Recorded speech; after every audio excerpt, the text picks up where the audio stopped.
उसका पूरा सारा चेंज कर दिया, उसका सारा एटीट्यूड और सब कुछ। तो इस्कॉन का मैं बहुत आभारी हूँ। और ये लास्ट 2 मंथ्स में मैंने जो गीता डोनेशन के बाद मेरी फैमिली के साथ बहुत मिरेकल्स हुए हैं। तो ये मैंने सीखा है कि जो भी गीता का डिस्ट्रीब्यूशन करने से बहुत लाइफ में, ये हमारी लाइफ की मैनुअल है जो हमारे को आगे आदर्श दिखाती है करने का। तो मैं आप लोगों से भी रिक्वेस्ट करता हूँ कि ज़्यादा से ज़्यादा गीता का डिस्ट्रीब्यूशन करें, ताकि ये हमारी लाइफ को और भगवान से और जोड़ने का मौका देती है।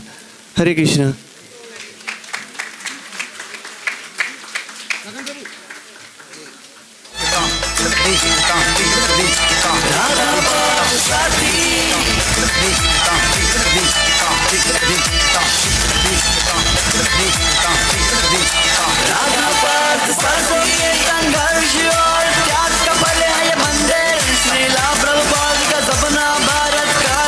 बहुत बहुत धन्यवाद रुचि माता जी और गगन प्रभु, जोरदार तालियों के साथ। और अब अपने हृदय को थाम के बैठिए, क्योंकि हम लोग प्रस्तुत करने जा रहे हैं आज के कार्यक्रम का सबसे मुख्य ड्रामा, जबरदस्त ड्रामा। ये हमारे यूथ आश्रय केंद्र सीमंत द्वीप यानी कि लाडोसराय बेस की तरफ से है। तो आप सब रेडी हैं? हरि बोल। रघुनाथ प्रभु आप रेडी हैं कि नहीं? रेडी? ओके, जोरदार तालियां।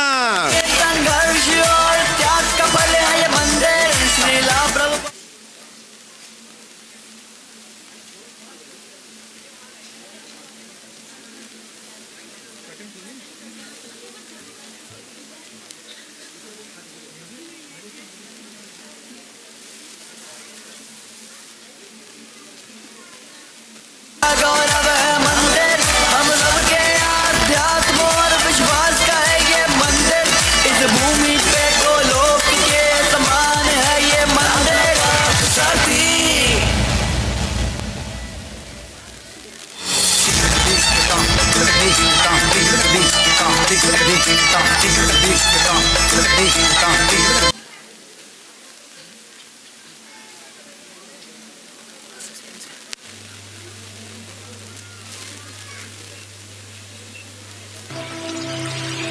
बहुत काल पूर्व सरस्वती नदी के तट पर महर्षियों की सभा हुई तथा उन्होंने सत्रयज्ञ नामक एक महायज्ञ किया।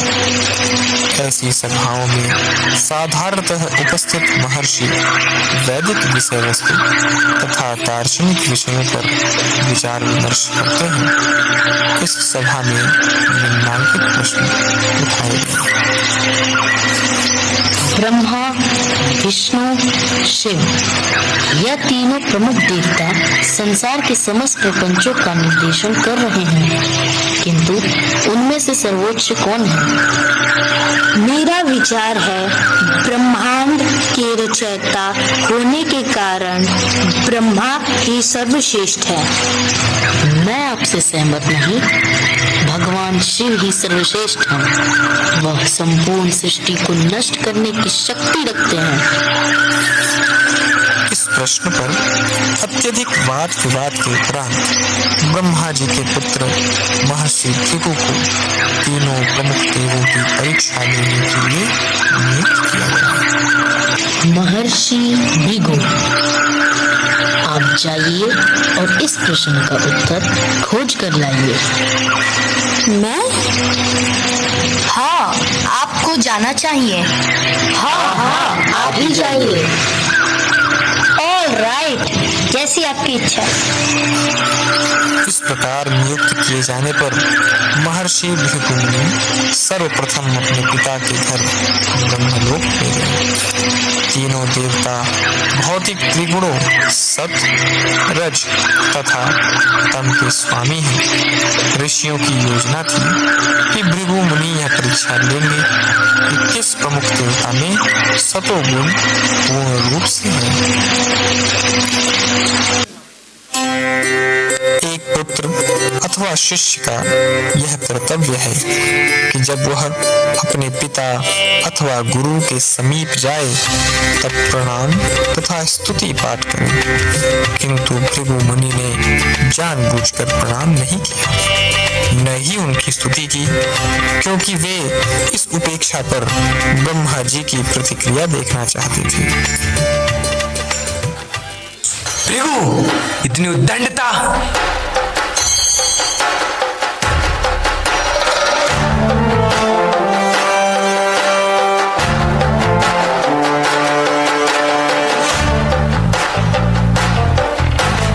तुम मेरे पुत्र हो, इसीलिए मैं तुम्हें दंडित नहीं करता। जाओ।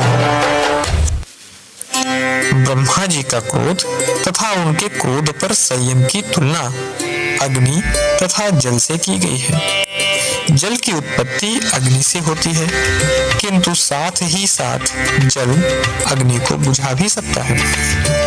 इसी के समान यद्यपि अपने रजोगुण के कारण ब्रह्मा जी अत्यंत क्रोधित थे, तथापि भृगु मुनि उनके पुत्र थे, अतः वे अब भी अपनी भावना पर संयम कर सकते थे। ब्रह्मा जी की परीक्षा लेने के उपरांत भृगु मुनि शिव जी के निवास स्थान कैलाश लोक गए। भृगु मुनि शिव जी के भ्राता थे, अतः जैसे ही भृगु मुनि समीप आए, शिव जी अत्यंत प्रसन्न हो गए।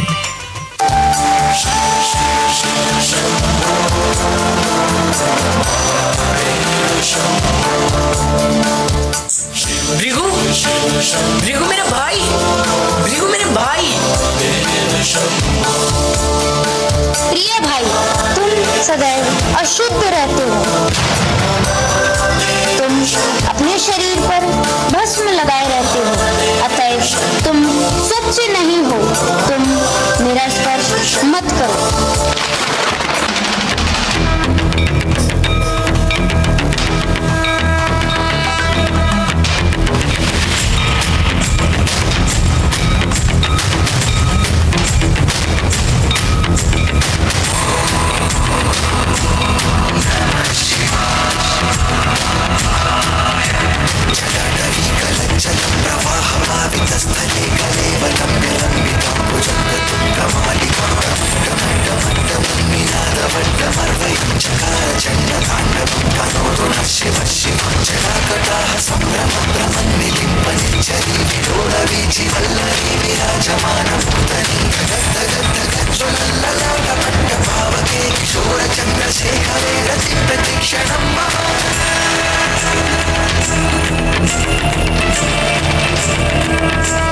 नहीं स्वामी, नहीं, प्लीज आप उन्हें जाने दीजिए।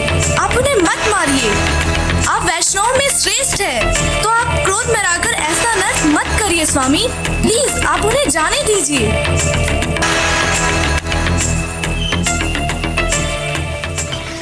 कहा जाता है कि अपराध मन, शरीर अथवा वाणी से किया जा सकता है। ब्रह्मा जी के प्रति किया गया भृगु मुनि का प्रथम अपराध मन से किया गया था। शिव जी का अपमान करने तथा अस्वच्छ आदतों के लिए उनकी आलोचना के द्वारा शिव जी के प्रति यह दूसरा अपराध वाणी से किया गया था। शिव जी के क्रोध से रक्षा हो जाने के उपरांत भृगु मुनि सीधे श्वेत द्वीप लोक गए, जहां भगवान श्री विष्णु एक पुष्पशैया पर लेटे हुए थे। उनकी पत्नी श्री देवी उनके समीप थी तथा वे श्री भगवान के चरण कमलों को सहला रही थी। वहां पर भृगु मुनि ने जानबूझकर भगवान श्री विष्णु को अपने शारीरिक क्रिया द्वारा अप्रसन्न करने का सबसे बड़ा पाप किया।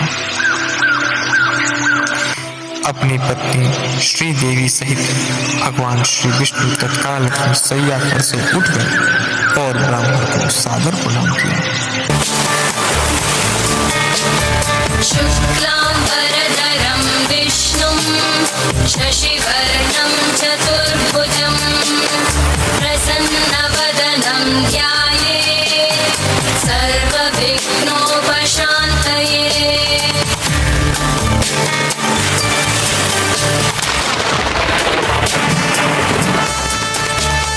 शान्ताकारं भुजगशयनं पद्मनाभं सुरेशं विश्वाधारं गगनसदृशं ब्राह्मण देव, आपका यहाँ आना मेरे लिए एक महान आशीर्वाद है। अतएव आप कृपया इस गद्दी पर कुछ पलों के लिए आसन ग्रहण करें। केयूरवान् मकरकुण्डलवान् किरीटी हारी हिरण्मयवपुर्धृत। यह मेरा एक महान अपराध था। मेरी आपसे विनती है कि मुझे क्षमा करें।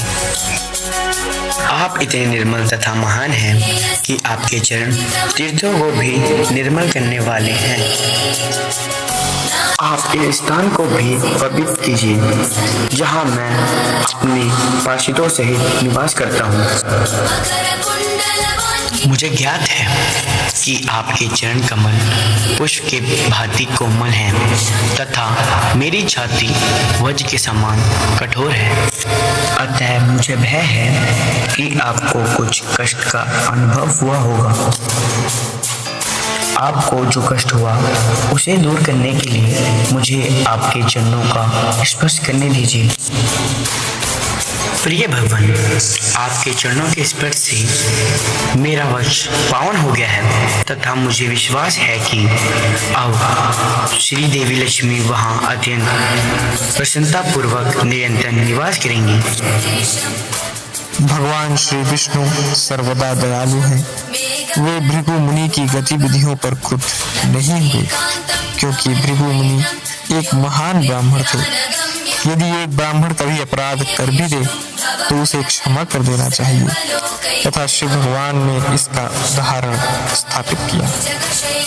ब्रह्मा जी, शिव जी तथा भगवान श्री विष्णु की परीक्षा लेने के उपरांत भृगु मुनि सरस्वती नदी के तट पर महर्षियों की सभा